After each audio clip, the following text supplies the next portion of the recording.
Juan Kapitulo 6, versikulo 35. Si Jesus miingon kanila, "Ako mao ang pan nga naghatag sa kinabuhi. Ang muari kanako dili nagayod gutomon, ug ang mutuo kanako dili nagayod uhawon."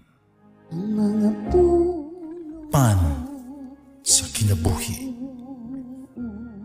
Maglikon unta sa mong pagtuo, ug gagaka kami sa pagtuman sa imong mahal nga kasuguan. Ang Ginoo man kaninyo, Santo sa Ebanghelyo sumala ni San Lucas. Samtang nagpadayon pagpanaw sa Jesus o iya mga tinunan, hiabot sila sa usa ka balangay, diin may usa ka babae ginganlag Marta. Kami abi-abi kaniya didto sa iyang balay. May igsuon siyang babae nganlag Maria nga naglingkod sa tiilan sa Ginoo ug namati sa iyang mga gitudlo. Si Marta nagkapuliki sa daghan niyang buluhaton. Busa miduol siya ag miingon, "Ginoo, dili ka ba manungbaling? Igipashag naman lang ako sa akong igsuon sa tanang buluhaton sa balay." Agdaha siya sa pag-ari, aron pagtabang kanako. Ginoo mitubag, "Ay, kanimo Marta, naghuol o nihingawa ka sa daghang mga butang. Nga unta, usa raman ang ikinahanglan. Nakapili si Maria sa labing maayo, o walay makakuha ni ini gikan kaniya." Ang Ebanghelyo sa Ginoo. Pasalamati ang Ginoo, kay siya maayo, ang iyang gugma mulungtad, hangtod sa kahangturan. Pasalamati ang Diyos sa tanang mga Diyos, ang iyang gugma malungtaron. Pasalamati ang Ginoo sa mga Ginoo, ang iyang gugma malungtaron.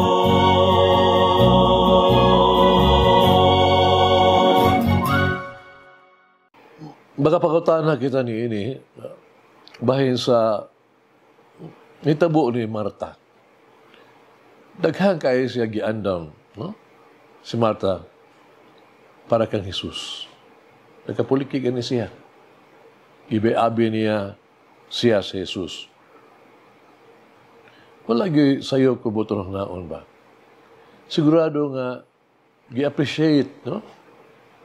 Ni Jesus ang iyang nagibuhat. Pa si Marta nakalimot nga si Jesus, miduaw kanila, dili aron alagaran, kung dili aron pag-alagad. Sumalapan ni Matthew 20, chapter 20, verse 28. Si Marta nagkapuliki kay daghang mga butang. Gawas, gitawag na to pag-atiman, pag-abu-abi ni Jesus. Giablihan niya ang iyang balay nga to kay Jesus. Giandam niya ang iyang kusina, alang kay Jesus.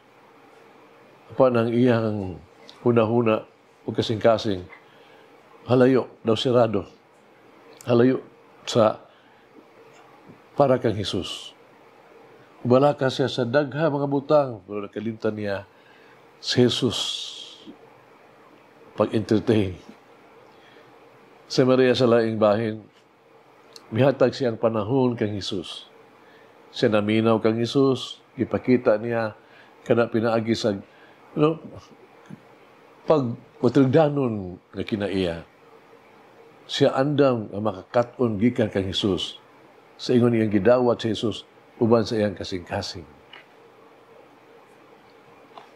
Dinhi makaingon kita, nga kinahanglan adunay kita utog interplay sa kasing-kasing ug sa kamot.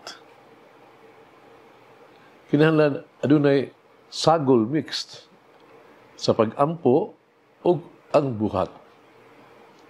Kinahanglan dunay kombinasyon kini sa mga pulong ug sa buhat.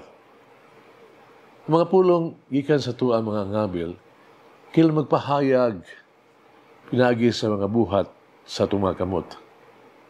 Ato mga pag-ampo, kinahanglan makita sa paagi sa itong pagkinabuhi. Kinahanglan nga sama sa giingon sa obispo, panahon gani dunay pare nga ordinahan. Mingon ang obispo, isangyaw ang imong gituhuan ug buhata ang imong giwali. Sa iyo kita makaampo ug kita makapahigayon. Atong gidahig ang Dios o naghimo kita og mga maayong butang alang sa Dios ug sa uban. Usa natabo kang Marta, for example. Siya dunay murag sayop nga ideya sa pagserbisyo, no? Ang iyang motibo mo ang pag-alaga kay Jesus. Natuon niya makapahimuot ni Jesus. Siya kaugalingon. Ang iyang pulong Ginoo pong pa niya Marta, wala ka ba magtagad, biyaan mo lang ako sa akong igsuon, na naginusara sa pag-alagad. Ina siya, pagtabang ka na ako. Ipakita ni Marta ang iyang kaugalingon, usa ka kapugsanon o dominanteng tao ba? Nireklamo magana siya, reklamador. Muna gusto niyang ibabate sa uban, nga sadaan ug maulaw nga wala sila nahimo. Busa ang iyang motibo sa pagserbisyo kay para sa pag-ilalang sa kaugalingon. Kita sa ato ang bahin kinahanglan wala gani kita dili to laga ta dito kay pabilib kita aron kita i-recognize o kagantihan kita. Magserbisyo kita uban sa gugma. Magserbisyo kita uban sa espiritu sa pagpaubos. Magserbisyo kita aron lang yun pagtabang. Kinsugilanon kini, no? So sa ka witnessing, no? Witnessing, sharing sa usa ka negosyante atol sa gitawag to Lenten recollection, yakining sharing. Yung gisaysay nga siya nagtrabaho gyud sulod sa almost 17 hours a day. Tungod ini, nawala na sa komunikasyon, no? Sa relasyon sa iyang pamilya. Si mitugan, ang tuyo na gulo na ko, gusto ko nga, na kung doon ako sa lagi, mapalit na ko ang tanan nga kinahanglan sa pamilya. Kasi mga maluhong butang, alang silang komfortable kinabuhi. Kung kung naglamgo, matagan ko sila sa bisan unsay, mapalit og kwarta.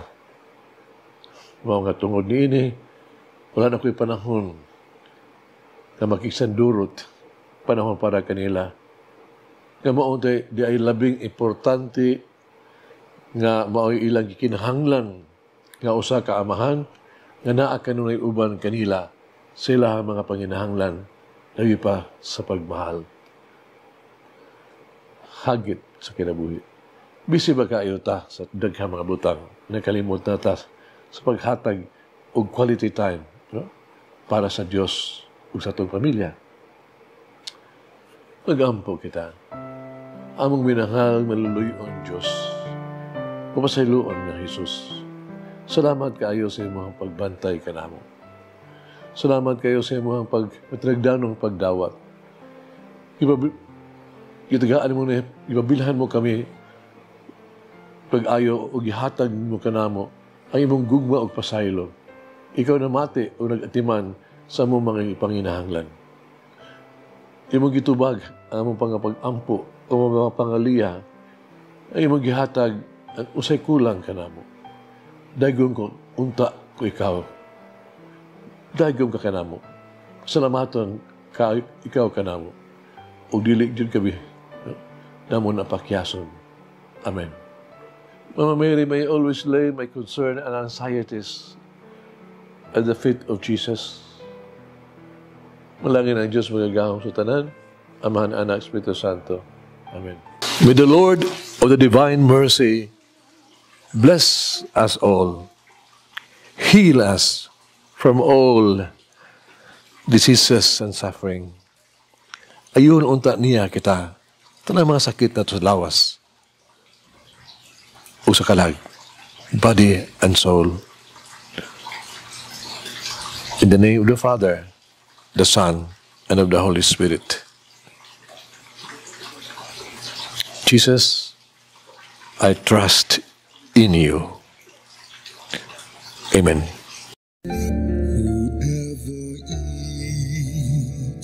The bread of life will never hunger, says the Lord.